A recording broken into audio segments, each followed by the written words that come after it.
We need details, people. Yeah. I had a speaking engagement this week. We're sitting down and I was like, Brian, I've been waiting to tell you about my talk. I'm really excited about it. And I told it point 1, point 2, point 3. And I was like, what do you think? And he literally said, So I don't think we've ever had this guest on Family Life Today together, have we? Have we ever had Brian and Jen Goins on Family Life Today? Have you guys ever been just us four? I don't think we've ever had just us four. You were we've with done us? some panels and different things Right. with Art of Marriage. Yes, but I'm not sure. But we are honored. I've never been on with just the 4 of us. There you go. This is a special day. You better get a cup of coffee and sit down. Or get your workout going. Yeah, because this is going to be some of the best shows we've ever done. I'm just saying. Wow. We have good guests. Do you feel the not think pressure? so. You feel the pressure right now? Well, a lot of you know Brian, especially from Married with Benefits, and you're a legend of Family Life, Right. And Jen as well. I mean, you guys been Family Life Weekend to Remember speakers for how long? Since 2007. So I think that makes us around 18 years. Wow! And you lead the speaker team. You've Reimagined. reimagined the weekend and reimagined The Art of Marriage. I mean, you guys are just you're legends in Family Superstars. Life Well, we in haven't your been own on minds. nearly as long as you guys have been on. That's because We can- we're old as dirt. Yeah. But the thing is, You guys started speaking in college. I think we did. We weren't even married yet. but the best part is we really love you guys and consider you friends. So it's really fun to have you with us. Yeah, so we're talking today about something you've been doing. Tell us about Married with Benefits and what you've been doing with Shanti. It's really been fun because this season is really about the little things that make a huge difference. And it's based upon a book In marriage.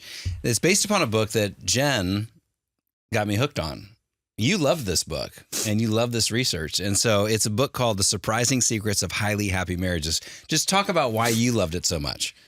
I just remember whenever we would start speaking for marriage conferences or want to kind of add something new or kind of think outside the box a little bit, I'd always go to Shanti's books. I think they're so good. I do that too. They're It's so- like a cheat sheet for I know marriage. they're It so really helpful. is. They're not super wordy or long, like this long thing that you have to read. They're really quick chapters.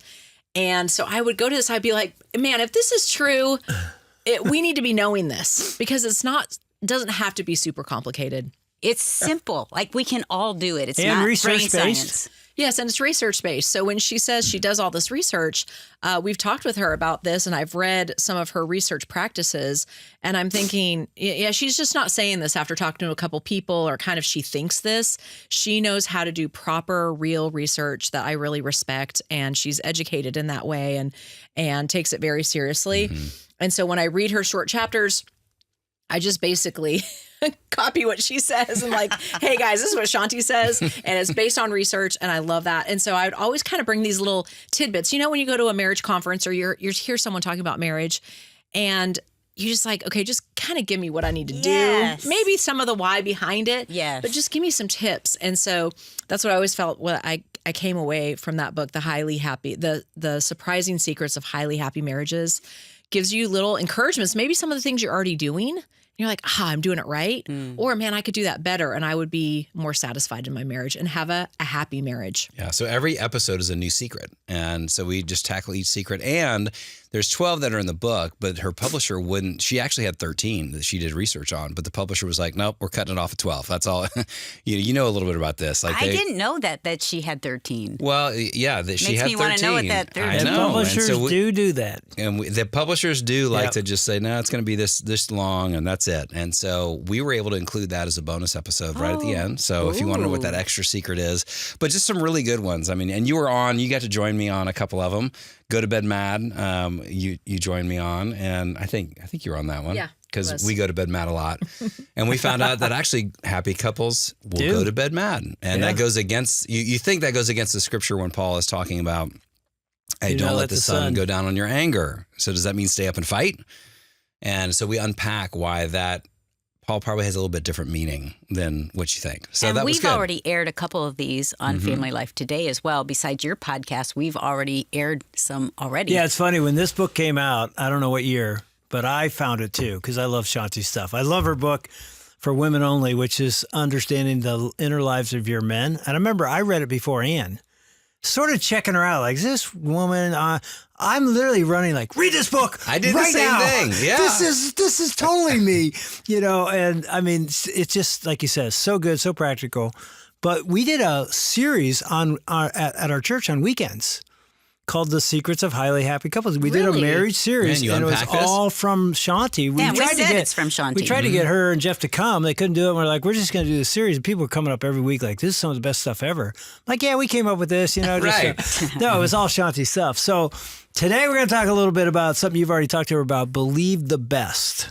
So explain that concept that we're actually going to listen to you talking to Shanti about it, and then we're just going to react to it. Yeah, so this was really the foundational secret for the whole series. And it really is about a mindset shift in that you really need to, for the highly happy couples are those that believe the best they believe that their spouse has the best intentions for them. So even when we're getting in the midst of conflict, when we're hurt in some way, the highly happy couples will go, okay, I know they'll give the most generous excuse basically for why they got hurt. And so they'll say, I'll assume that my spouse didn't really intend to hurt me this way, but it did hurt. And so we don't negate the ouch, as you'll hear Shanti talk about, but it really is something of saying, my perspective is that I'm going to believe that they actually still love me, care for me, and that's backed by science. And so that's the other thing that I like about all of these secrets is, as Jen alluded to, is that science always catches up to Scripture.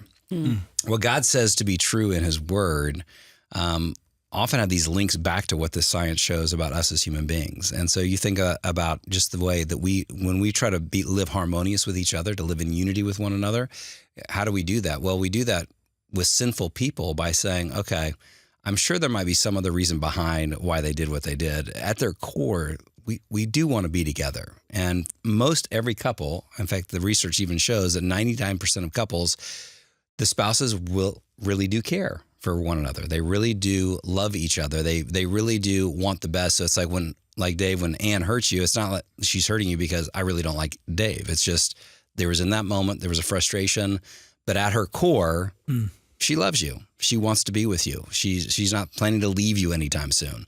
And so I just want to fix him. Right. You just want to change him. That's a whole nother show. That's a different show. I know it is. And it's working really well.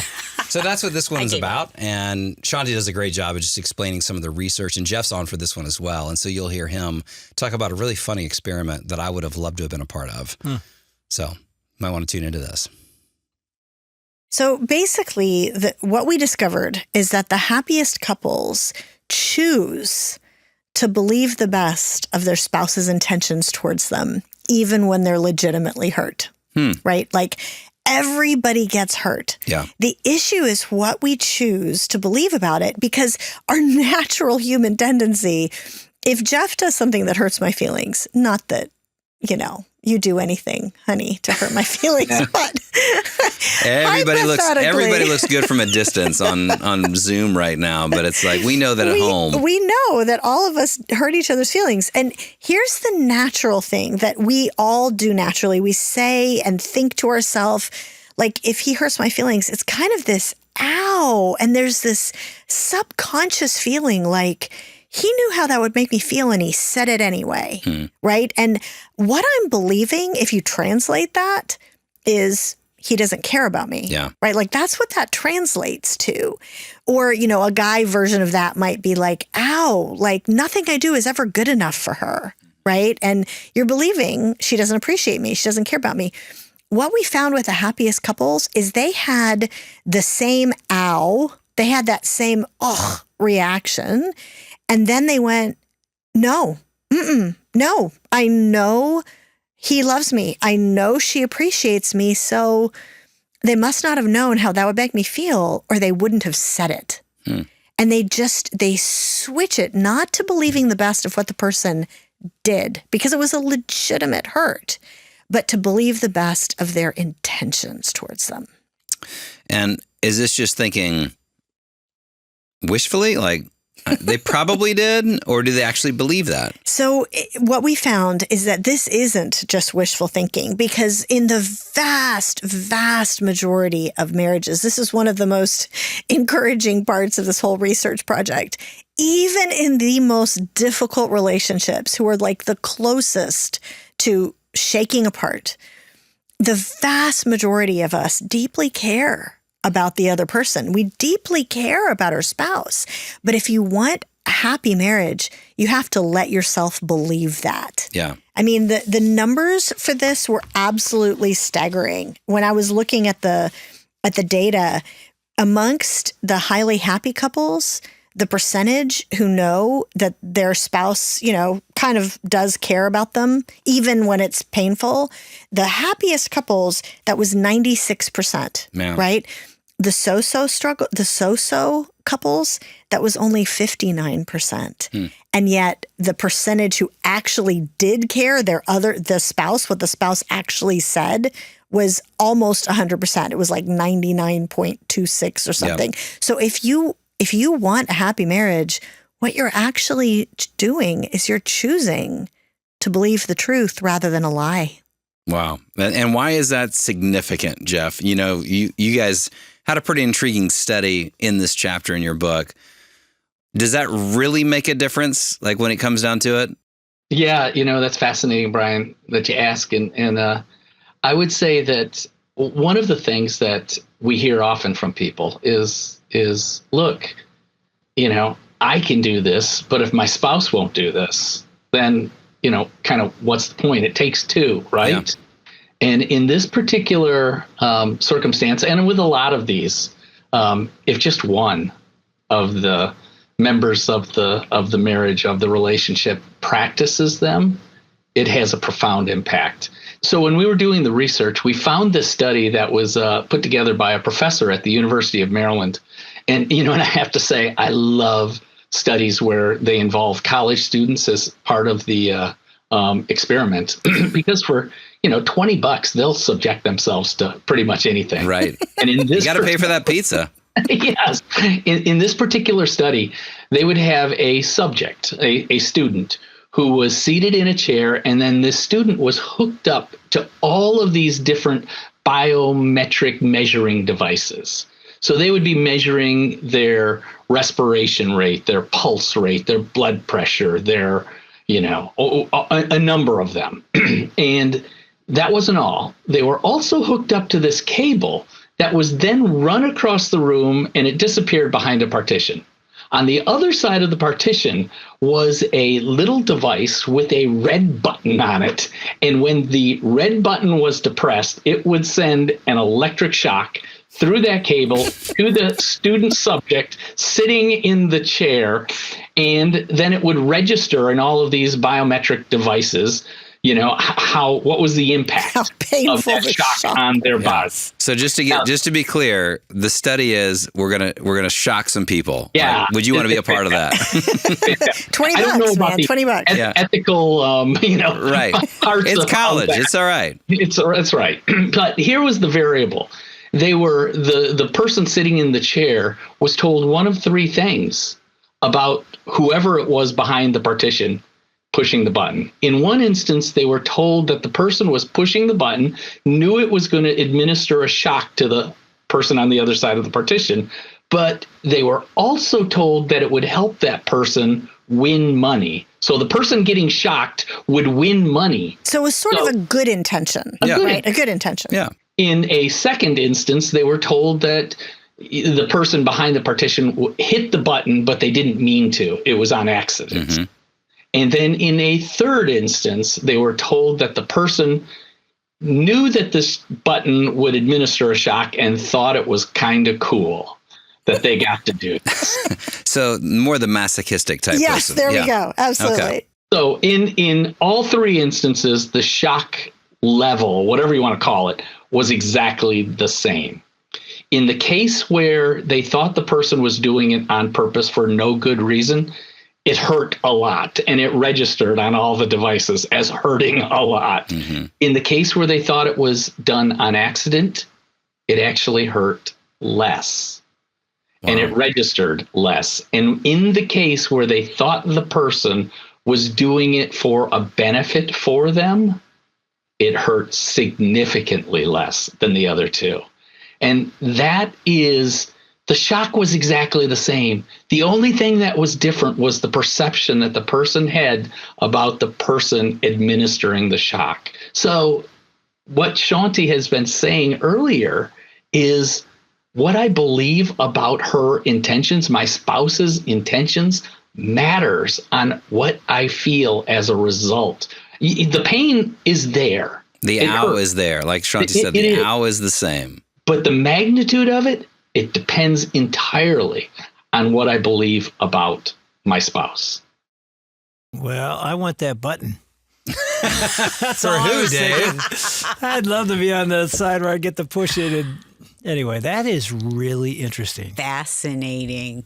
It is fascinating, isn't it? Yes. And I was thinking about each one of those. You know, there are times in marriage where actually you do need to give a hurt for a benefit. Because I was thinking about that. It's easy to kind of write those off and immediately go to the one, this is just accidental.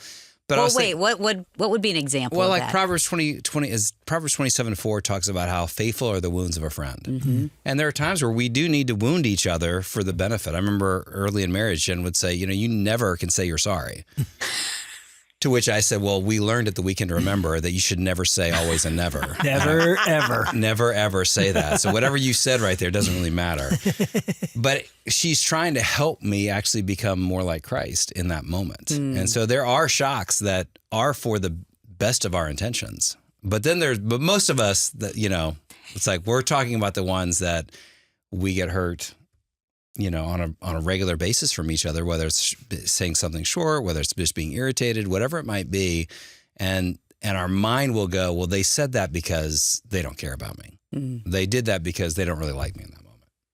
Jen, what's your first reaction? I think of it as a mindset change. Yeah. That you really have to. I've heard you talk about this, Anne, when we use your mind to control your actions and your heart and to control your feelings. And when you are thinking, if Brian disappoints me somehow, he's hurt my feelings, or he misses a date, or just doesn't live up to my expectations. If my thoughts go a certain way, he doesn't love me, he doesn't care. That's negative.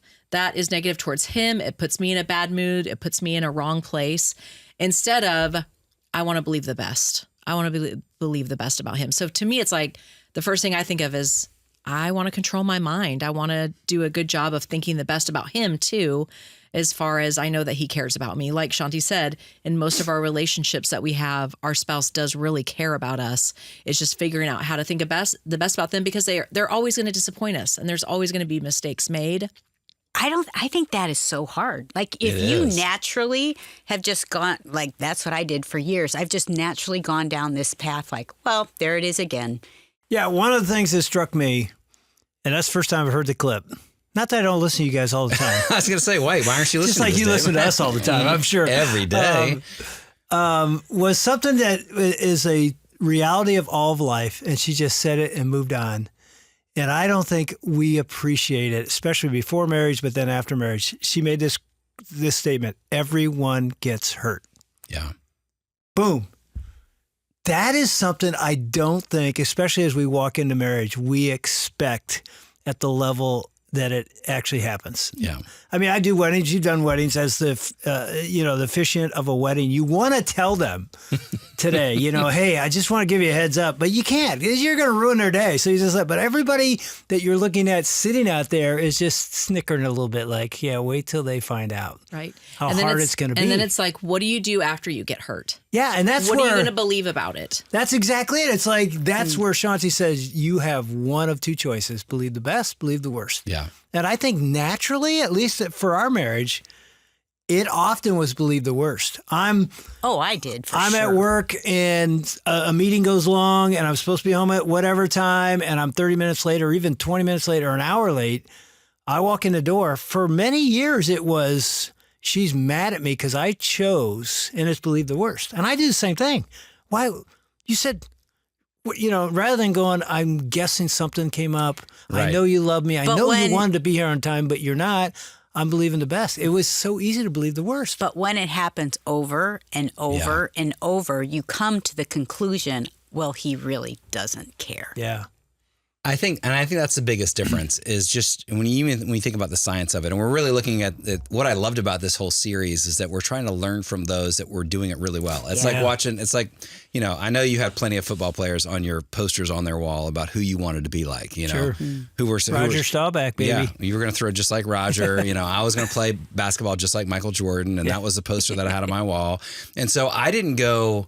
No offense, Dave, I know you like to play basketball, but I didn't go watch Dave Wilson's game film about how to play basketball. Like I knew you could shoot decently. You should have. You would have been encouraged. No. You would have been like, I'm better than that. That's right. I'm a lot better than that. No, you don't go to learn from the best. You don't go watch mediocre people. Right. You go watch the best. And so what was cool about these couples is there's actually couples that do this. Mm-hmm. And there was a lot of couples that did this. And so what did they do? In that moment, and I like and there's a quote in her book where she says, we must choose to believe it even if we don't feel it. So it is possible. I think that's the thing that really encouraged me. It's actually possible in that moment where you feel the shock. The natural response is to want to shock back, right? It's exactly what it says in Scripture. It says we want to return evil for evil. That's our natural inclinations. But the Lord is going, but there's a better way. If you just pause and go and just think for a second, is this really going to bring us back to unity? If I choose to respond in kind, or do I need to step back and go, okay, how do I reframe this and actually believe that they have my best intentions at heart? They just became a sinner in that. They were a sinner in that moment. Like, it's not right that Dave never called you when he was running late. It's not right that it became a pattern. Like, he needed to change that. Yep. But how do I approach him in such a way that he actually wants to change? Mm-hmm. That's the difference. Yeah. I mean, you just mentioned it. One of the, I think, greatest truths that we teach at the Weekend to Remember that was in there before you guys became speakers, and you kept it in a little different form, but it's still in there. Insult for insult, blessing for insult. Mm-hmm. And it's out of 1 Peter, but it's just what you said, Brian. And it's interesting. Shanti said in that clip that the highly happy couples have the same hurt, and she used the word they switch it. Instead of believing the worst, they switch it. And it's like, wow. So instead of insulting back, which is what we tend to do, it's sort of, I think, sinful, natural DNA, human DNA. It's like, you hurt me, I'll hurt you, either in word or deed. But it's like, how? The science says, no, if you flip it, you switch it and say, I'm going to believe the best. You're gonna be on a journey to highly happy. That's life-changing. Yeah. I want to make sure that we hit this. There is a distinction between patterns, sinful patterns, and things that we do where we are not responding kind to our spouse. Between that and abuse. Yeah. And I think what I appreciate about Shanti's research is that she really is researching the bulk of couples. And so for most couples, we're talking about hurt feelings. It's when we're in a moment we feel hurt, our ego is bruised, we feel like we're being taken advantage of in a small way, where we feel slighted. There's a difference between that and abuse. And so if the pattern is abuse, whether it's emotional, spiritual, sexual, physical, this isn't one of those moments where you go, I bet they'll have a better day tomorrow. Yeah. Like if you're in that situation, that's where it's really helpful to get help. And I think we would say at Family Life, bring a counselor in, have somebody else that can help walk you through that to really identify and go, no, that's not a good pattern. That's a pattern that needs to be confronted. And if it's physical, even get safe. Yes. For you and your kids. But what we're talking about is what happens when we get hurt by our spouse from our feeling. Like our feelings get hurt. How do I then, in that moment, how am I going to view my spouse? So we're going to go listen to you and Shanti talk about this, and then we're going to respond. So here's Brian. 1 Peter 3:9, where he says, do not repay evil with evil or insult for insult. On the contrary, repay evil with blessing. Because to this you were called so that you may actually inherit a blessing. Paul says the same thing in Romans where he says, don't return evil. Like there's this principle where we're going, well, you can do it your way. You could, when you get the ow, you can ow back. And all of us know what that experience is like in marriage. And where it goes. And where that cycle never wins. Like whenever Jeff said the silent treatment, I'm a stuffer.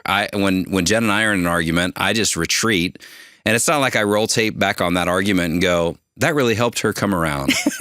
That really helped her apologize and seek forgiveness and see it my way. Yeah. No, it always fails miserably. We know the snarkiness and sarcasm, it all ends in the same place. So what God is going is like, you can go your way and have the same results. Yeah. Or you could actually believe something different and maybe experience a blessing. We had, I can't remember when this was, Jeff, but do you remember that couple where I think it was the husband who put something on his mirror?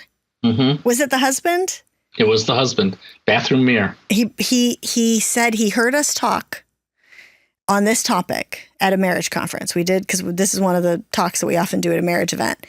And he went home and he took a sticky note and he wrote, "Believe the best" on the sticky note, put it on his mirror, his bathroom mirror. And basically it was I'm going to choose every day. I'm going to choose today. Yeah. That when I'm hurt, when she does whatever, that I'm going to look for a more generous explanation for what that was, and and choose to believe she wasn't doing it to drive me nuts. We're talking about in this season how we really want to do the little things that can move us in the right direction. Yes. And it's usually the little things going in the wrong direction that causes such friction in marriage. Yes. So take this and make it super practical, Feldhans. Believing the best sounds like it's just tricking my mind. It's just a Jedi mind trick on my marriage. Well, here's the thing. It kind of is, but it's a Jedi mind trick about the truth. Remember, you're actually choosing to believe the truth rather than the lie you were believing. Yeah. And the lie was, again, say it the one more lie time. was that this person doesn't care about me. They knew how that would make me feel. They said it anyway. She knows how much it bugs me that, she doesn't put stuff away. Mm-hmm. And she even with something as big of a deal as this, she just doesn't care to change. That's how little she cares about me. No, the truth is, and this is the first thing to help with that Jedi mind trick, which is, again, there's a tip here. There's a habit building here. There's a step-by-step in the right direction here, is that when you feel that do what the happy couples did, which is, you're going to feel that. It's going to be frustrating. It's going to be painful. Whatever that is accurate. It's legitimate.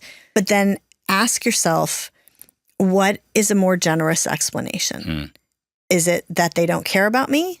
Or is there another potential explanation here? And look for it. And when you look for the more generous explanation, you almost always find it. And even if you don't, you can actually then, step number 2, you can actually go to your spouse and you can be like, I'm really disappointed. I'm really upset about such and such. Help me understand. Yeah. Right? Because you can't stuff everything. You have to be able to raise these things. So it's not ignoring the owl. I think we need to be clear about that. Yes, like the it's owl not. is legitimate. It's just, I'm going to choose to believe the best. When I choose to believe the best, then I can start asking questions. I can say, man, I don't know if you know how that came across, but this is what that felt like to me. Exactly. And here's what you just did in the way you said that. You are asking them the question in a way that assumes there's another explanation. Yeah. Okay. You assume when you say, help me understand, or you probably didn't realize how this came across. What you're doing is you're actually saying, you're handing them a generosity of spirit in that question and giving them the opportunity. Now, some people are going to say, you are letting them take advantage of you, right? Okay, there is that small percentage. Unfortunately, I wish that was 100%. It's not, right? But there is that small percentage of people who they're done. They don't care. Their brain and their heart has checked out. But that is a very rare situation. And so the vast majority of the cases, you're actually giving them an opportunity to share what is the truth. Yeah. It made me think of good friends of ours that are Weekend to Remember speakers, Ed and Amy, and they have a thing, and I think they heard it from somebody, where it's like it's the take it back card. So if their spouse if their spouse says something that is really rude or unkind, or you prompt them by going, do you want to take it back? Do you want to take that card back?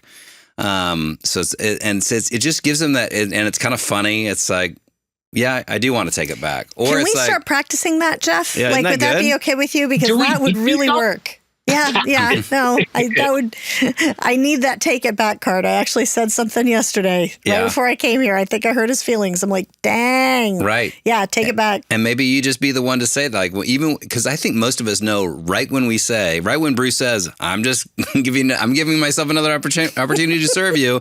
He knows what he's doing with that card. It's like, oof. I know exactly what card I'm playing. And then for me to even say, oh, wait, can I take that back? Because if you just get in that habit again, I'm going to choose to believe the best. I love that Post-it note. And maybe that's one of the great practical things. It's just for until you get it down in your head, keep putting reminders out in front of us. So you talked about, we feel that ow, ask, is there a more generous explanation for what just happened?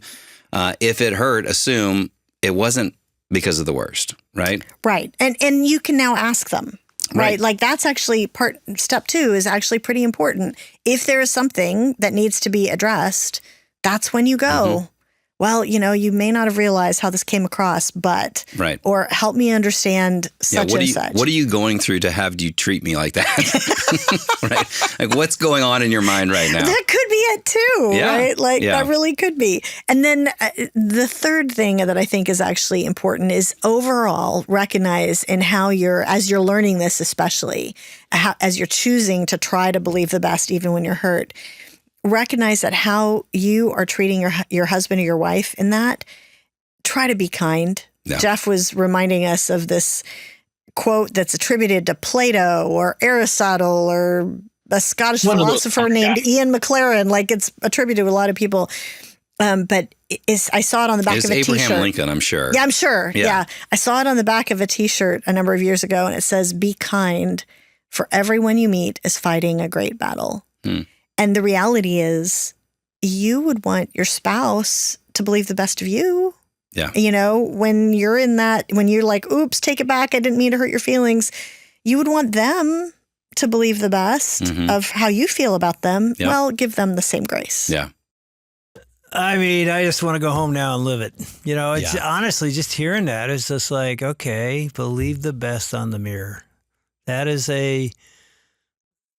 an image I won't get out of my mind, and possibly put it on the mirror because it's a reminder. It's like this is not only true about my marriage, but it's what highly happy couples do, and I'll be better if I do it. That's what I got. Okay, Brian and Jen, let's get down into this. Tell us what that has looked like. Not the perfect, you guys, but tell us a time where you haven't done this well.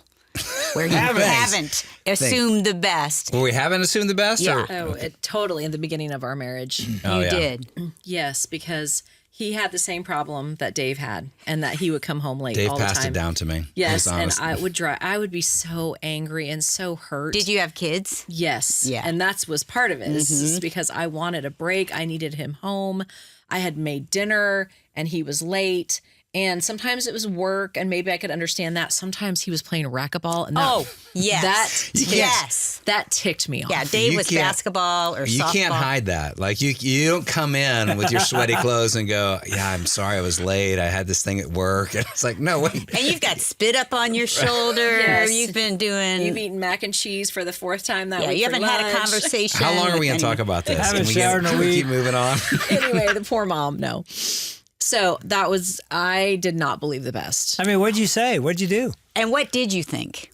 Like, where did your mind go? I thought that he was extremely selfish, that he had no idea what I had been through, and that I just went down a rabbit trail. He also doesn't care about the kids. Yeah. Apparently. They're not a priority. I'm not a priority. The first 2 things were true. Selfish, yes. I was being selfish in that moment, right?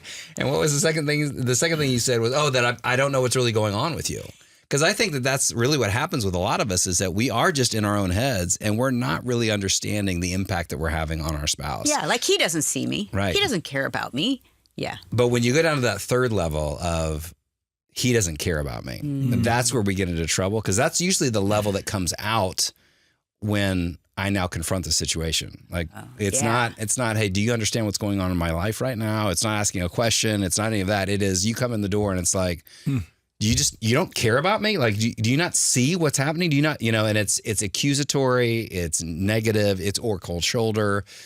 And it's questioning motives, which we don't know each other's motives. It is going right down to that real level of like, I know what you're feeling, I know what you're thinking, and this is what it is. Yep. Instead of putting yourself, believing the best.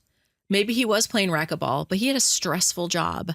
And racquetball is really helpful in getting out stress. And I mean, of course, I want I want to do things too, but if I'm going to just think about me and put the circle around my chair and figure out how I want to treat my husband is to understand and believe the best that he was really trying to beat this guy at racquetball, and that would have been really It was helpful. like game 3. I won the first one. He won the second one. You got to play the rubber match, You gotta right? play the rubber. Yeah. But I do think there is something to be said about if when there is a pattern, it's okay. Now let's really talk about this. But it's all about how we come to talk about it. That's the key. That's the key. Saying, hey, when you do confront the pattern, to say, I know that you care about me and I believe the best about you, even saying those things. You might not feel it, but you're going to say it like that. You're going to say it like that. That's immediately going to soften them, I think. Yeah.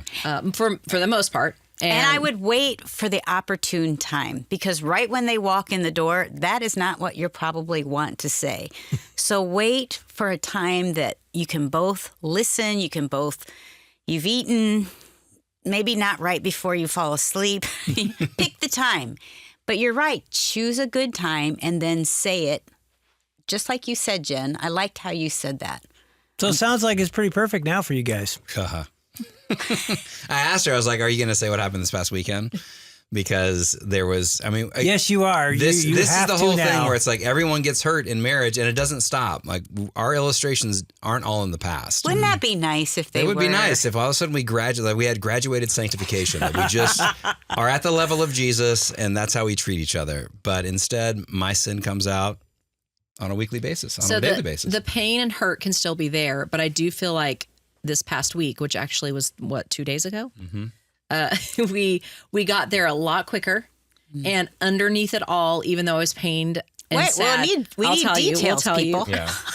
we were able to work through Thanks, it. Ann, for bringing us on here so that we could share this to So everybody. I had a speaking engagement this week, and I had been waiting for a while. I got this great illustration that I was so excited about. It was the end of my talk, and it was going to be what we call the haymaker. Yes. Like it was going to rock. Knockout punch. It was going to knock out. I was going to have women crying. I was going to be declared the best speaker ever. I was so excited about this illustration. So I finally said, I told it to my daughter and her boyfriend, and they were like, oh my goodness, that is amazing. I told it to another friend, and they're like, that's really, really good. So it's early in the morning. This is going. Yeah. We're sitting down, and I was like, Brian, I've been waiting to tell you about my talk. I'm really excited about it. And I told it, point 1, point 2, but wait till you hear point 3. And I told it to him, and I was like, what do you think? And he literally said, it's okay. Yeah. Not my best moment. And I, for some reason, I just started crying. I was so hurt by that comment. And then he felt bad. He said, I am so sorry. And I said, I mean, you know, my You needed friend, to take it back. Yeah, I needed to take it back hard in that moment. But and it was I wish I it was had. too late. You know those moments where the words are coming out and you don't even know why you're saying, like in that moment, I'm going, I know that she's wanting me to respond with her emotion. I see how emotional and passionate she is about this. And I'm coming out with like, yeah, it's all right. That's exactly what he said. And even if I didn't love the exact illustration, in the moment what Jen needed, I knew what she needed because I'm a communicator and I know what I need in that moment. I need to feel like, okay, I'm about to go speak. It's not like she's going to have time to change this. She needs encouragement. She needs encouragement. She needs to be ready for battle. She needs to be, know that she's going to do awesome. And I just poured water all over that. But I knew underneath it all, I knew the reason, I cried because I was hurting, but I wasn't crushed. I didn't tell him, I don't think you don't care about me, because I knew he did. I knew he had made a mistake. And so in that sense, I was hurt and I kind of went silent and I kind of, he's like, Jen, I'm so sorry. He apologized right away because he saw my tears. And I got up and just walked away because I was still really hurt and kind of mad about it or just hurt. And he kind of gave me a minute and I took a walk and I even cried a little bit about it on the walk and realized there's some other stuff behind that too. But I came back and he's like, I want to talk with you. And he apologized. And I was like, I know you care about me. I know you just made a mistake. And so we moved on within a morning instead of maybe a day or two or longer letting it simmer. Yeah. So that's where I feel like we've grown in our 28 years of marriage, of learning. I believed the best about him. I knew he didn't want to hurt me. I knew that he wasn't doing it for reasons of, not caring about me. Yeah. I also had to say to myself, there have been times where I've done that to him. He communicates more than I do. And he's asked me about some things, or I haven't said something about a talk. And so I've hurt him as well. It's like put myself in his position where maybe he's given this big talk and I didn't say anything. And he, so I've hurt him in those ways too. And I thought about that as well. And so just, again, giving him the benefit of the doubt. Yeah. I like this quote that Shanti says, once you believe your spouse absolutely cares about you, those distancing feelings of hurt, anger, and resentment arise a lot less often. It's not that they don't arise. They will, and I wasn't looking for a fight that morning. I didn't wake up that morning going, I can't wait to put Jen down. I just did it because I was insensitive in a moment. But I think what I've tried to, in the past, I think that insensitivity would have just created more distance. And I would not have come to say, I'm sorry, nearly as quick because I would have been prideful about it.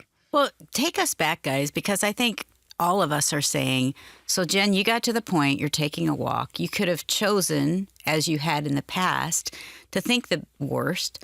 But in that moment, we keep getting back to that word choose. Tell the listener, and you too, Brian, how do we choose to go the opposite way? How can we practically do that on a consistent basis? Here's what I've been learning lately. For me, it's helpful to use my imagination and to imagine, well, you don't have to imagine. We have an enemy and he can see our choice. He can see, especially if we're crying, his minions can see that we're hurting and get in there and be like, he doesn't care about you. And he can't read your thoughts. No, he cannot read your thoughts. He can watch you. And he knows humans are very similar. We go down the same patterns. So when we're hurt, we get mad and it causes distance. And so I've had to do this with some other situations recently in my life where I thought, Satan wants to get in here and ruin my marriage. He wants to ruin my relationship with my kids, and he wants to ruin my relationship with my friends and our church, so on and so forth.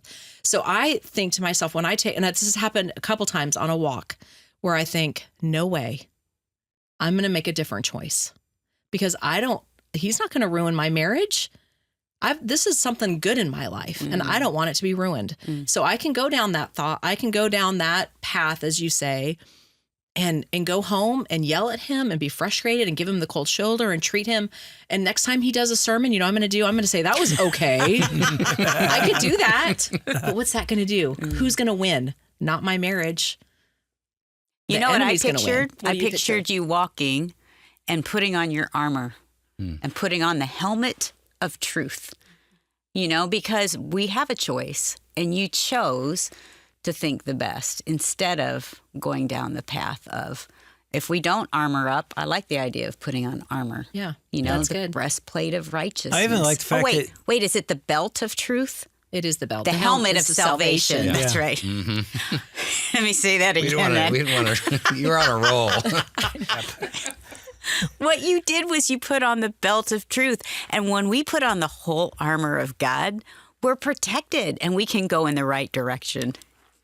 Yeah, and I would just add, Jen, I don't know if you did this on purpose, but the walk is an illustration for all of us. Take a moment. You need to take a moment. Sometimes you can't in the moment respond. I mean, you cried in the moment, but then it's like on this little walk, 5 minutes, 10 minutes, half a day, whatever, you are able to do. I wrote down as we listened to Shanti, is like she said, feel it, remind yourself of the truth, share the hurt, assume the best, and ask them in kindness to clarify. You did all of that. And she wasn't giving us a pattern or roadmap, but she sort of was. And I know you've done that many times. It's like, I need a minute, and that helps you go, I'm believing a lie. Here's the truth. And in that process, you sort of bring God into the picture and say, God, I need you to give me the right thoughts. And by the time you get back, it's a different conversation, right? And it's such a blessing because I don't have the time most mornings to go on a walk because I work. But that morning I got to have a short walk and it does really help. So even if you can't physically, you're thinking, oh man, I can't do that all the time. Just go someplace, get it alone and just take a minute to really think and pray and make some choices. Yeah. I think it's okay to call a timeout. Yeah. A timeout, Dave, you like sports, right? I hate them. Yeah. Yeah. You know, the reason why a coach calls a timeout is because the momentum in the game is going in a direction they don't want it to go. Yeah. Got to stop it. And we know when that momentum hits in our marriage, and you can either keep going down that road and start escalating and do tit for tat and repay evil for evil and insult for insult, or you go, let's call a timeout here. We're both a little heated, both a little frustrated. Let's go into our corners for a second. Let's go on the sidelines and just reconnect with a coach. Yeah. And the coach is going to go, okay, what's true? You know, going back to your point, what are the lies? Right. For me, I found that I don't question my feelings enough. You know, it's like feelings they're not necessarily right or wrong. You just feel them. You feel hurt, you feel frustrated, you feel disappointed in expectations. And so it's just when those feelings start taking down the road of, so they must not care for me. They must hate me. They're against me. We need to stop that train and start going, okay, how do I act towards them as if I believe the best about them? And we like to say it, we can remember, you know, it's easier to act your way into a new kind of feeling than it is to feel your way into a new kind of acting. And so in marriages that are highly happy, they don't wait for the feelings. They just start acting as if my spouse is for me, acting as if my spouse really actually does care and love me. That's good. And at the end of the day, we all know the truth. Brian was wrong, and your illustration was a killer, and the women were cheering at the end. It was so funny because actually, I hate to say this, but She's about to. I hate to say this, but let me go ahead and talk about it. It was an amazing illustration. It really was. And I had this lady come up to me, and because apparently Jen decided to tell the story to her friend. Well, my close friend. I told one friend. Which is fine. Because she was a fellow speaker, and she said, I wanted to do it. I wanted to give this talk to my husband. And I was like, oh, wait till you hear what I did when I gave it to my husband. Don't tell your husband. We both lauged. And so when she got down, she goes, oh, I can't wait to tell Brian. So I came to help clean up after this event, after all these ladies had a great experience. And Jen did an incredible job. She led the whole thing. And she came up to me, she goes, Brian, this is this other girl. Brian, Jen was awesome. She was great. But you know what the best part of her message was? I said, I have a pretty good idea what it is. So we had fun with it. We let it go. And I do believe that Brian has my best intentions at heart. And so we're over it now. The day ended a lot differently than when it began. Yeah. You know? Yeah. And we didn't wake up expecting that hurt. She didn't expect that hurt. I didn't expect to give that hurt. We just did it. And that's what happens in marriage. It's like you don't know when it's going to happen, and you don't always have the luxury of being able to see the believe the best Post-it note because you're not always in the bathroom when it happens. Right. And so it's almost like you've got to figure out, how do I get that into my head? Post it on your brain. Post it in the brain. And that's why you reconnect with the coach and say, okay, help me believe the best about my spouse. Good. Yeah, I'm telling you this. That story in itself is a take home for every listener. Thank you. Seriously, you modeled how a highly happy couple gets to highly happy. It doesn't always start there, but you go on a journey. That was beautiful. Thank you. Thanks. I'm glad I could mess up for the sake of this show. It's because you put on the helmet of truth. Better than just the belt.